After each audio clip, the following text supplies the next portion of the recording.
Hej, jeg hedder Oscar. Jeg er 24 år og blev færdig med mit grundforløb som snedker i maj måned.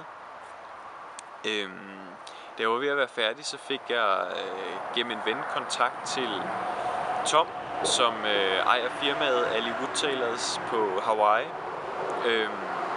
og fik i stand, at jeg skulle komme herned i 4 måneder og være.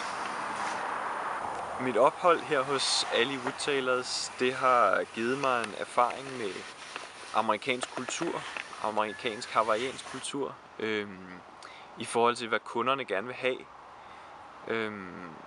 Det er meget anderledes end skandinavisk møbelæstetik. Meget af det vi laver, det er meget stort og mørkt, og måske ikke lige noget jeg vil have stående i min egen stue. Men der er masser af håndværk i det, så jeg lærer rigtig meget. Udover det, så har det udviklet mine engelsk kundskaber, specielt i forhold til det snedkerfaglige engelske, og lære alle termerne og maskinerne og værktøjet. Det er meget anderledes at arbejde her på Hawaii i forhold til mange ting. Blandt andet så gav det at måle alting i inches en hel del problemer for mig til at starte med.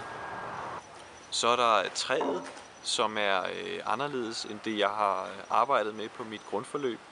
Vi arbejder rigtig meget i koa og mango.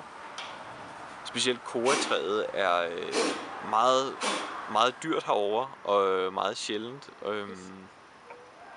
Men fantastisk at arbejde med, fordi det har et helt anderledes spil end de træsorter vi kender hjemme fra Danmark af. En af de helt store forskelle på Hawaii i forhold til Danmark, det er selvfølgelig naturen.